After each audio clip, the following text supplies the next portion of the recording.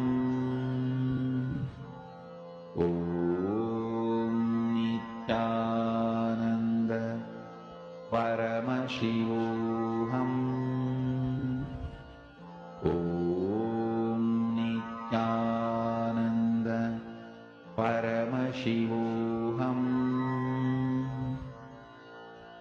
Om Nithyananda Paramashivoham.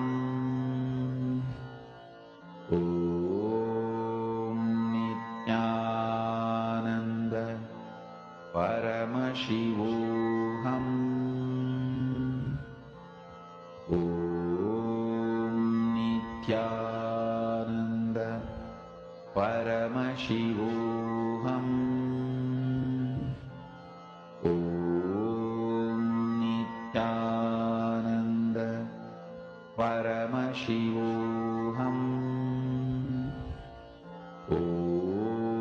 Nithyananda Paramashivoham.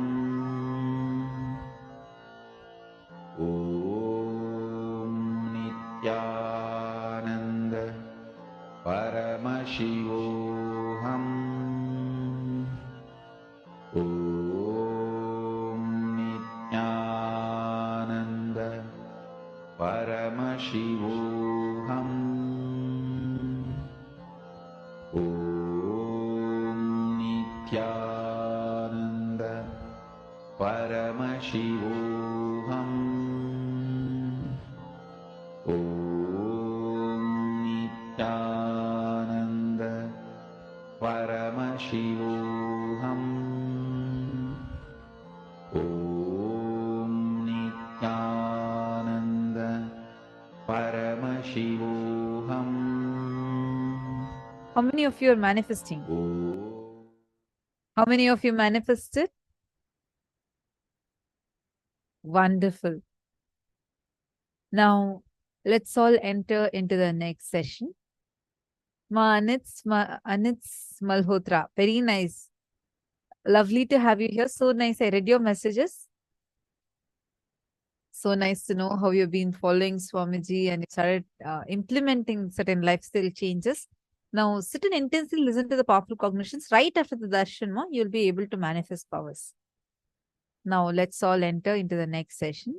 In this session, Swamiji is going to be revealing to us how to train our brain to reflect the cosmos.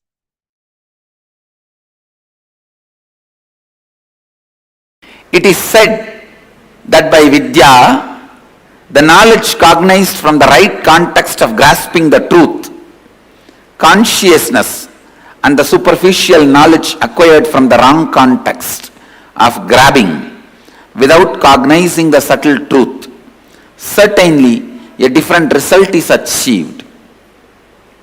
Similarly, it is said that by avidya, the authentic actions and the ignorant actions, a very different result is achieved. Thus, have we listened from those wise beings who have explained that absolute principle to us. Purvapaksha. Things which need to be done first need to be done first. When your body is dried with the testosterone and estrogen hormones, your brain develops certain very subtle, most subtle, powerful grooves, zones where superconscious can reflect in its original pure form without any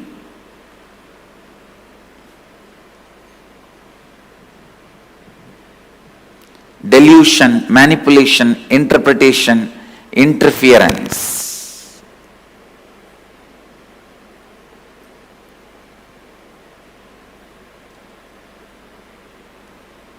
Please listen. I am making a very significant statement.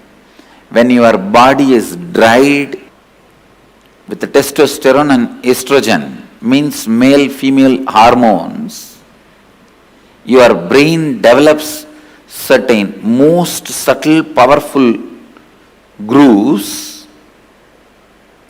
where the pure superconsciousness can reflect in its original form, in its original existence. The reflection is so pure, so authentic, it is as good as the original. That is the reason the context, Purva Bhaksha, the pre-preparation, is needed for enlightenment process. I am not saying everyone should become celibate, everyone should become sannyasi. No. But when your seeking becomes very intense, when your whole body and mind boils with the seeking, automatically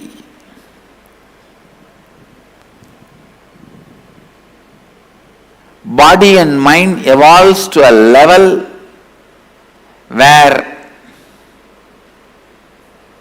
your body dries up and brain develops this rich, subtle grooves where superconsciousness can reflect beautifully, powerfully. It can reflect beautifully and powerfully.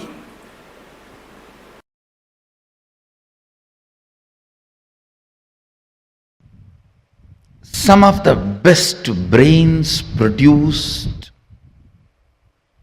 in the planet Earth were rishis. Some of the best people happened in the planet Earth were rishis. I still wonder,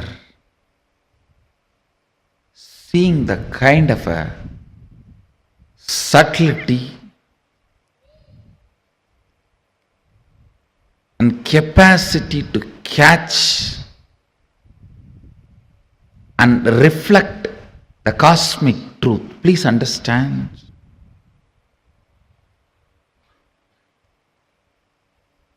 If somebody explains to you what is Shiva, all pervasive, Akhilanda Koti Brahmanda Nayaka, Satchidananda Varabrahma,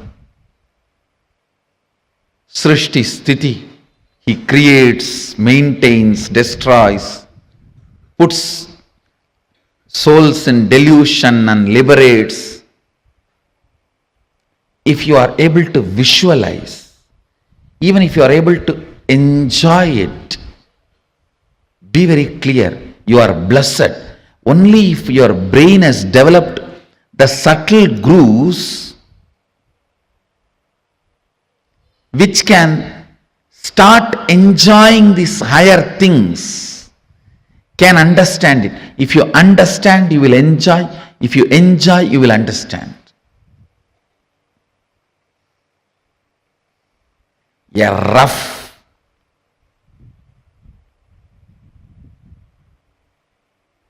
grass,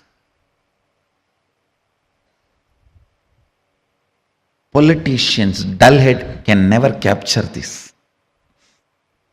For him, he only knows what I can grab today, push it behind my seat, without even bothering about from behind the seat somebody else is stealing and running. He doesn't even have a time to check whatever he pushed behind the seat is there or not.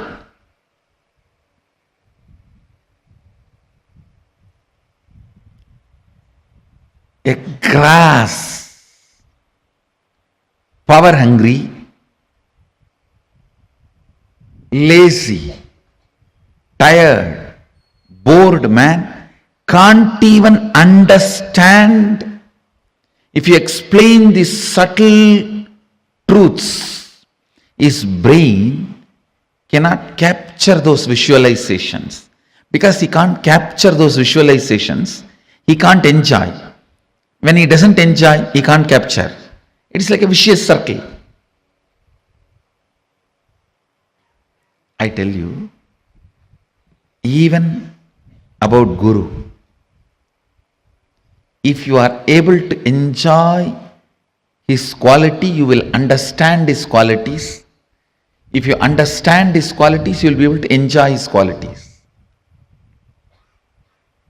If you are able to enjoy, know clearly you are blessed. You are blessed. Ignorant, tired, agitated, dull head can never capture the subtle truths or the subtle qualities. Because he cannot imagine, he won't enjoy. Because he doesn't enjoy, he can't visualize. Ability, the brain's ability to catch the subtlest visualizations come by a long practice of internal silence, what I call unclutching or meditation. Understand? By the tremendous internal silence, your brain develops the capacity to capture the most subtle visualizations. Ability to capture the most subtle visualizations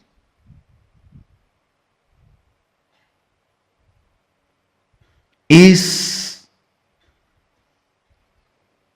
the awakened intelligence. Whoever is able to capture subtlest truths become rishis. His brain has evolved, developed such subtle grooves. It started reflecting the cosmic truths. It started capturing the cosmic truths. It started becoming a pure, silent water pond where the moon is reflecting, as if it has come down to planet Earth. Moon is reflecting as if it has come down to planet Earth. Understand, practicing surrender or unclutching or Anandagandha Dhyana,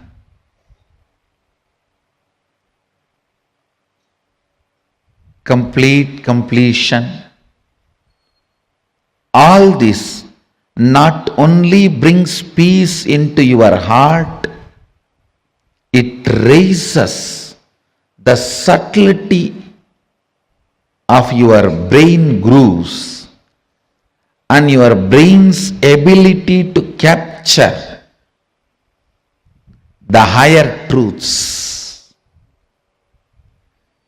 Your brain's ability to capture the higher truths. Brain's ability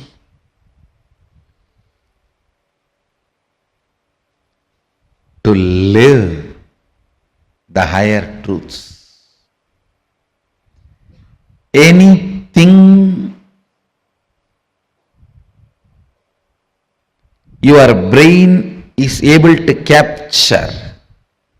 It stores as record.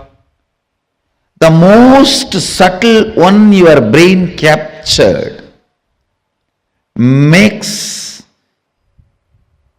itself as your cognition and life's goal. Understand? Even once, if you are able to understand, capture the word Satchitananda, Sat Chit Ananda, the existence, conscious bliss. Anything which is subtle, the most subtlest experience, imagination, visualization, your brain is able to capture. It will make that as a base for its function. I don't need to do anything other than describe how the materialization happens to my balasans, the way they are able to capture. The moment their subtle grooves in the brain captures this, that power will start manifesting in them. Why I am saying balasans? Because they are more ready to listen. Their inner space has more peace. Their brains have more subtle grooves to imbibe what I am sharing. When I explain that science, if you can visualize it, that power will start manifesting in you. Because anything your brain can visualize, it will make that as your basic functionality. If I can explain moving from one body to another body, astral travel, and your brain is subtle enough to capture it, visualize it, you will start manifesting that power. All powers are like that only.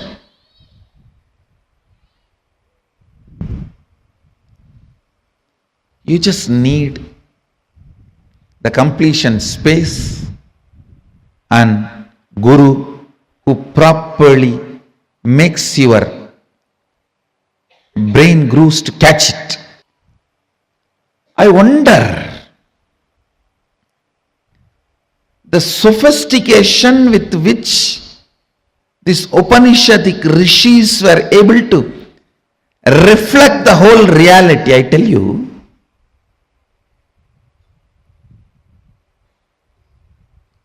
the detail with which they describe the stars and the planets in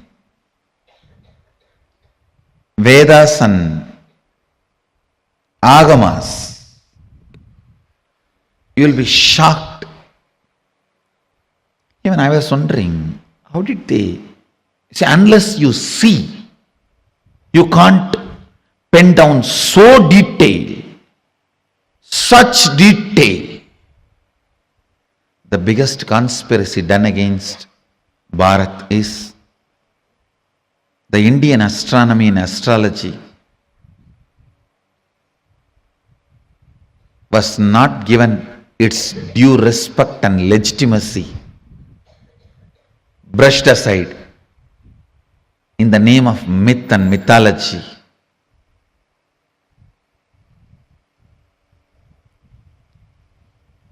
If you read, you will understand. Oldest in the future, longest possible prediction can be done only by our calendar, Panjiga. Science is so perfect. I used to wonder, what was the telescopes they used? What was the satellites they used? How did they so precisely record the details? Actually, the exact method happened. I saw in the cosmic records. One rishi will sit in samadhi and reflect the whole cosmos in his inner space. The other rishi will just see his inner space, do fast forward, just like how you handle the iPad and pen down. That's the way they have done it. He will become so pure, complete completion, his inner space will just reflect the whole Milky Way, the whole cosmos. And the other rishi who is recording will push, pull, do fast forward or rewind, even zoom in, zoom out and pen down. That is the way they recorded. Understand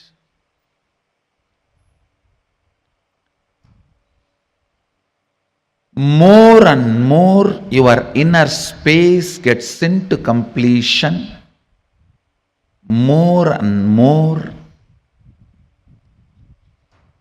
you will catch the sacred secrets about the source, cosmos. This question, by whom? Keneshitam.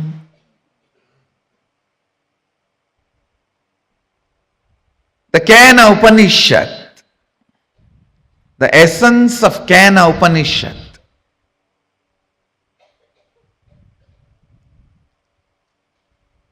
you can experience the essence if you make your inner space completely complete.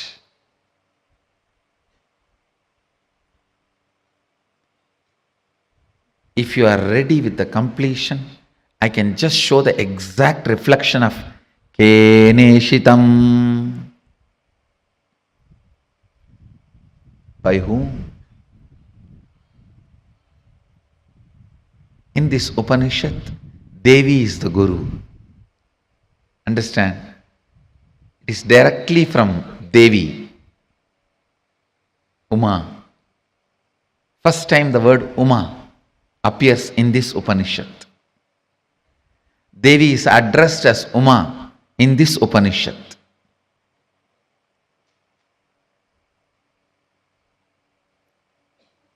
The word Ishvara, Isha, is used for Mahadeva in the first Upanishad. The word Uma is used for Devi in this Upanishad. You can reflect, capture, visualize exact, most subtle visualization with a little completion inside. Please understand. Understand this example. A 7 or 8-year-old child is made to see pornography again and again. The physical maturity age is quickened more than 70%, means the physical maturity, if it is supposed to happen at the age of 14, it is drastically brought down. By the age of 8, the body will be physically matured. If the body is made to visualize again and again the sexual action through pornography or some reminding, because whatever your brain visualizes, body becomes ready to it, make that into reality and experience. The brain makes that into your experience. That is why I say, if you want next generation to be sexually healthy, ban pornography. We always have a wrong idea. it is through porn next generation is going to enjoy the sex. No. It is going to be a big disease. If you want the next generation to have a healthy sexual life, ban pornography. Because that is going to reduce the age of physical maturity, which is going to drastically destroy the health of the next generation. Understand the truth I am trying to convey. Anything your brain can capture and enjoy, your life will make that into reality. If your brain can capture and enjoy the most subtlest understandings of cosmic sacred secrets and the spiritual powers, you will become just yogi, divya shariri. If you enjoy pornography, your body will be physically matured. If you enjoy the subtle powers, subtle understandings, simply your body will become divya shariri. You will become yogi, bala yogi, bala sant. Bala sant is a person whose brain captures all these highest conscious truths, subtle truths while you are young. The way your brain captures these great truths, simply your body starts manifesting it. You become yogi, you become a divya shariri, you become embodiment of Mahadeva. You become Bala Sant.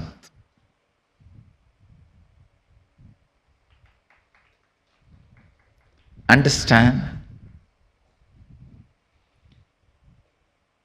Ability to reflect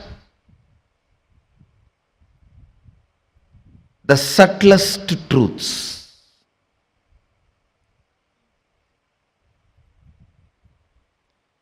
Ability to reflect the sacred understandings.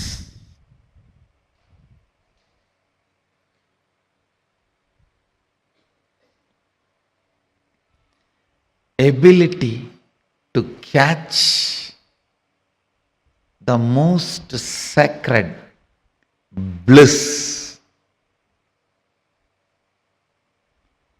Ability to capture the powerfulness of the consciousness. Ability to look into the source of the cosmos happens with tremendous completion and peace in the inner space.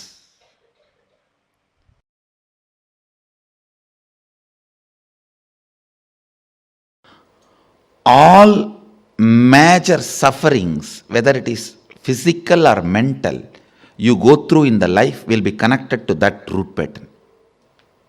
It is the root pattern responsible for serious physical or mental sufferings you go through. It starts only from there. And blessed are those who complete with their root pattern when they are young or before it manifests as any serious disorder. How many below 30? Raise your hand. You guys are the real blessed. Real blessed. Because it will never manifest as any disease in you. It's killed. Means the poison is destroyed before it can damage any part of you. Of course, others also, poison is destroyed, but now I have to heal the parts which has already been damaged. The toxic mental setup which is already created, the subtle brain grooves get developed based on your thinking pattern. That needs to be completed. Before 30, the strong grooves don't get developed. That is almost like a rangoli only. You can wipe it by ordinarily. But after 30, it's almost like they say in Guru Gita says, whatever Brahma writes with hand, Guru wipes by leg. Brahma writes by hand, Guru wipes by leg. So this is the wiping I am supposed to do.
the cosmos, using the brain to reflect cosmos.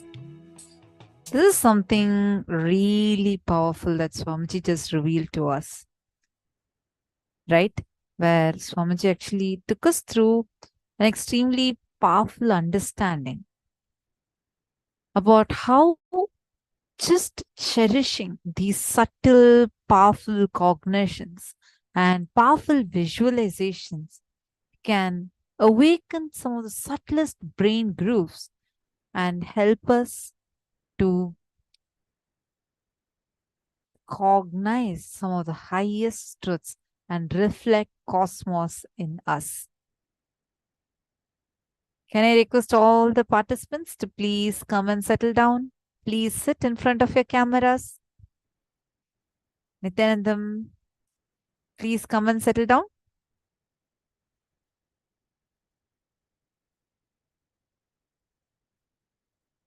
All the participants, please come and settle down in front of the camera.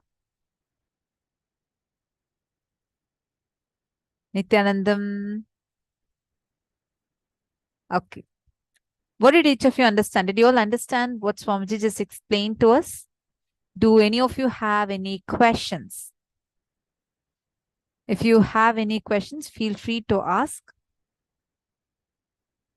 I request all of you, all the participants that are here, please can everyone turn on your cameras and come and settle down.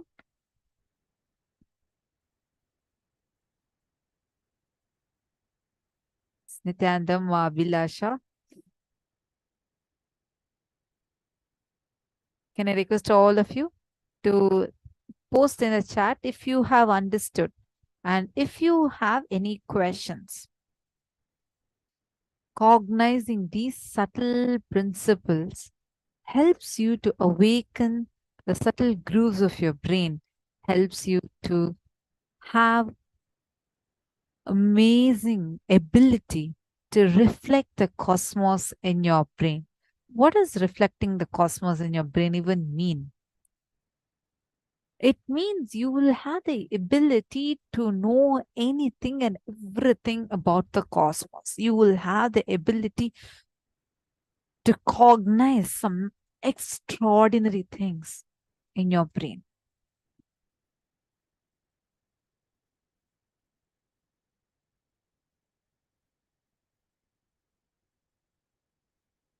See, listen to this intensely.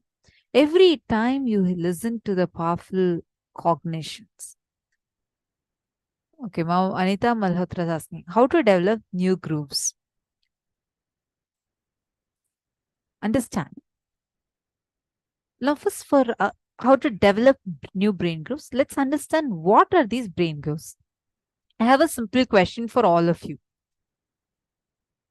Every day when you wake up, I'm going to describe a few activities. I want all of you to think and see if you're able to cognize what I'm saying.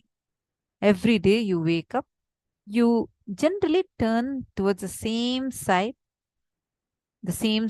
you woke up from the previous day.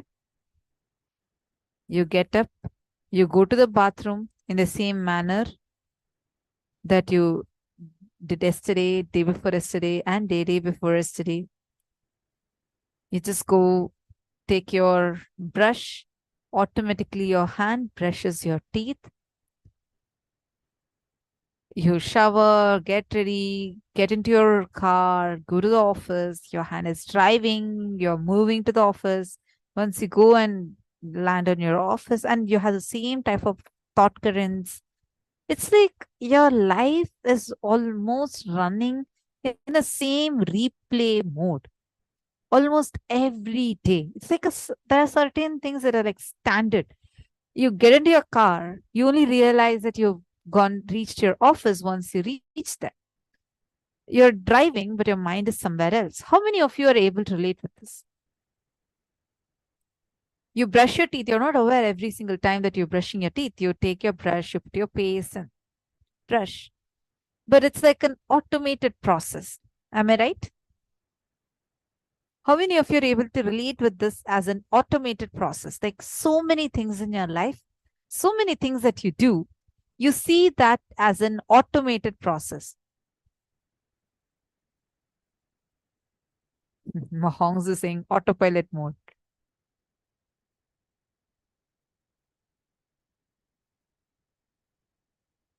I see some questions. I'll come back to that in a few minutes. I first want to answer this. I request all of you, come on. I see so many of you sitting here. I only see very few responses. Nithyanandam, can I have all of you responding? And can I request everyone to please come on the camera? See, this is very, very important for us to understand. Please come and settle down. So please sit in front of your cameras. Nithyanandam.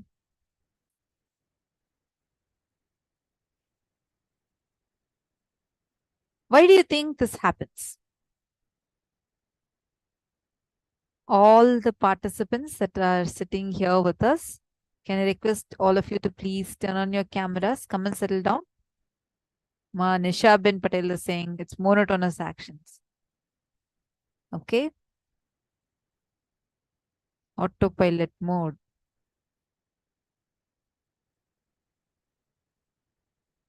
Ma Lucy, I'll come to your question. First, I want to know how many of you are able to relate about this autopilot mode?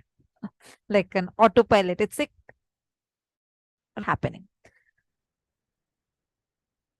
See, Ma Vaidegi and Ma Bhavna Parmar, you're saying about unconscious mode. I'm not just talking about unconscious.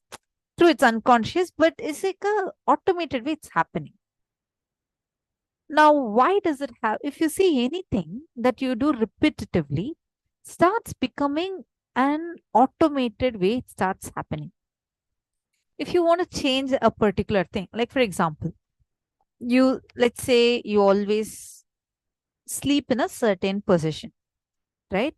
Like I had a habit of sleeping in a certain position. Then I read about in some book saying that, okay, you need to sleep in a certain way, like which will make your body more healthy. So then I made a conscious change one day. Then in a few days, it became like my normal sleeping way. This is like for all of us, anything, whether it's brushing when you shower, automatically your hand moves. You shower on your own. It's like there's no conscious intervention happening. Now let's understand why this happens. See, our muscles have something called as a muscle memory.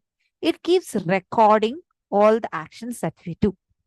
Now, when we repeat an action again and again and again, these get recorded in our brain through a brain groove. What does that mean? Now, in our brain, there are small cells, right? They're made up of tons of nerve cells called as neurons. These brain neurons that are there, they fire, like meaning one neuron, like all the things, like now I'm blinking or I'm talking.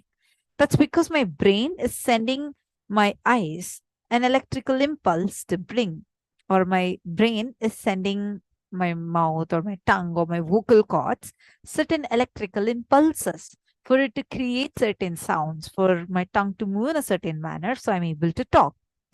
Now, this coordination is happening through nerve cells called as neurons. Now, these neurons that are there in our brain, they, like each part of our brain works for a certain feature. Like like the back part of our brain. These are where all your auto things are usually stored. Now, those things are like directly, these brain cells have some neurons that are active, which are like automatically firing every single time to do that action. Now, when they're doing that action, when I say firing, I mean these electrical impulses get sent. Now, when there are millions of possibilities, there are like trillions of neurons that are there in your brain, right? So the possibilities are like numerous, like which neuron will fire to which neuron and then how the connection comes. For every action, there is a unique neural pathway. These are called as neural pathways. Now, for all these neural pathways, when you start repeating a certain action again and again and again, those neural pathways get strengthened. it almost starts becoming like a muscle, like a new groove. That is what is called as a brain groove. Now, when you are continuously repeating certain action, the brain grooves become strong. Are you all understanding what a brain groove is? That is why you eat in a certain manner. Like you sneeze in a certain manner. Everything, there's a particular way you do it. You laugh in a certain manner. Now, all these are happening because the brain grooves for this is already created in your brain. Unfortunately, these are the same brain grooves that are also getting created for all your patterns that you have, which you consider as negative patterns, like waking up late in the morning or postponing things, procrastination. For all of these also, it is these brain grooves that are there. When you are repeating certain actions again and again and again, the brain grooves get stronger. If you want to change from a certain habit, why do people struggle to change from habits? Because these brain grooves have already become like solid grooves in their brain and become like very strong, and it does not allow you to change. But you do have something called as a conscious willpower with which you can rewire your brain. You have the ability to actually change, transform the way you think, you function, you cognize. But doing it on our own, yes, it is possible, but because of the fundamental pattern, the root patterns that we carry, because they are dictating our actions and cognitions, we are not able to completely transform our brain structure. That's why Swamiji says, do yoga, puja. Someone asked me here. Makela Berosad had asked, does doing yoga, puja every day gives us a new brain groove, right? Yes, absolutely right. When you keep doing yoga, puja, all of these, they start awakening a very powerful new neural pathway. When initiation, the darshan, when Swamiji gives darshan, an initiation happens, Swamiji creates completely new neural connections in your brain, which is why after the darshan, you suddenly feel so ecstatic, blissful. Like the way you start feeling about yourself changes. The patterns, the older patterns that used to literally suffocate you, torture you in your life, have now become redundant. This is done as a divine intervention where Swamiji is awakening the brain grooves. He creates a new brain grooves in your brain and rewires your brain. Are you all understanding? Ma Anita Malhotra, you understood, ma? I hope that explanation helped. Ma Lucy is asking, ma, how can we apply these subtlest higher truths from cosmos in daily life? Do they automatically apply themselves to life occurrences for best manifestations? Ma Lucy, first thing, start doing Vakyartha Sadas, where you start first cherishing. In Gurukul, we have very, very beautiful things. This is something like I really love.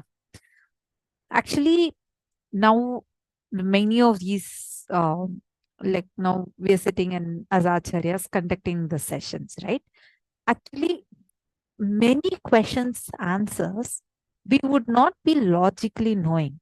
But because of being with Swamiji and like literally doing this Vakyatsadas and just living this life, Swamiji will download these answers inside us so many times. I've seen, like, logically, I would not be knowing the answers for many of the questions. But suddenly, like, just sitting and, like, I'll be sitting in session and some of you ask a question. Swamiji will be downloading the answer. How this happens is when you start cherishing these subtle truths, the powerful cognition Swamiji reveals. See, in the Vedas, Agamas, when you're listening to those revelations, many times you would not know how to immediately practically apply it in your day-to-day life. Well, one good thing is with Swamiji makes all these cognitions easily understandable and applicable. You're understanding? So you just need to start cherishing these cognitions inside you. Whenever you hear from Swamiji, start cherishing it. In Gurukul, we do this vakyas. It's just so lovely. Like when Swamiji tells any powerful cognition in satsang, we'll used to start having a vakyatsa this, where we'll come to the Gurukul and start discussing what Swamiji told.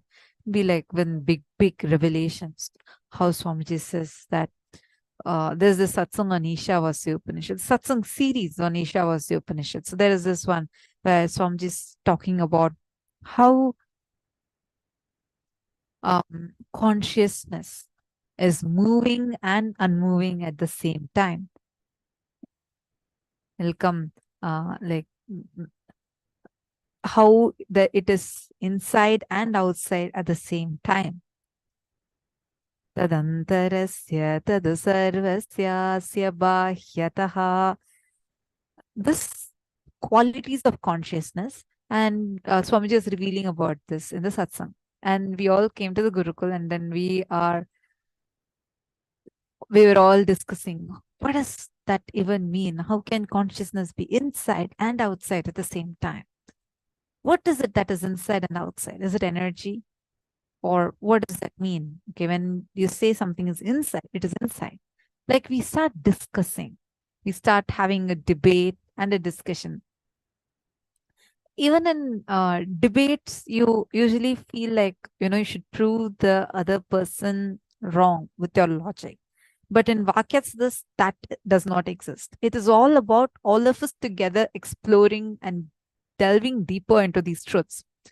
And if you come to the Gurukul, kids as young as 7-year-old, 6-year-old children will be talking about what is Brahmanda, what is Pindanda, how does, when Keno Upanishad tells Kene Shetam Padati Preshetam Manaha, the kid will be able to talk like, what does that verse mean? Or when Bhagavan in Bhagavad Gita, he declares that everything is like we are all beyond time. What does he mean?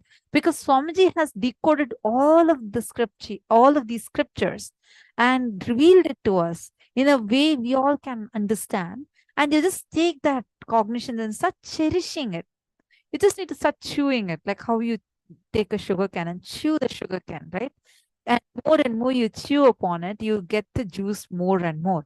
Same way, at least the sugar can, the juice gets over in some time. But with these powerful cognition, the juice never gets over. Every time you cherish it, you'll have a newer, and a newer click. And that awakens the subtle grooves in your brain, makes it so powerful to grasp anything, makes you so alive, fresh, and active. You will suddenly start feeling so much of expansion happening in you. The way you relate with life transforms completely. That is why you should always do Vakyas. Always cherish these powerful cognitions. It's very, very interesting the way how it happens and how Swamiji will manifest these cognitions as experiences for you.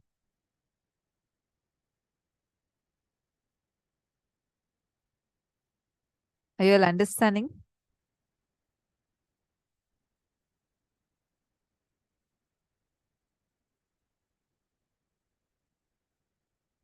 See, I request all the participants to post if you are understanding and post what you have understood also. Because these understandings and what exactly you are going to get as an experience in today's darshan, all of these are very important. This is a preparation for the darshan. Okay. So now with this, let's move on to any other questions anyone else has. You all can post if you have any questions.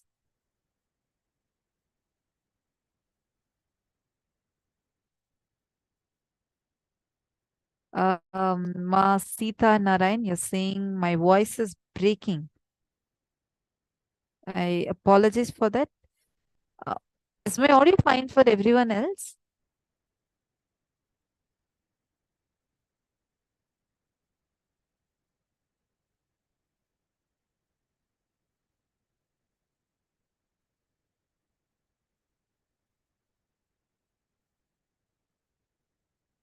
Okay, I'll check up on it, Ma. I apologize for that. Now let's enter into the power manifestation session. Now we're going to be continuing with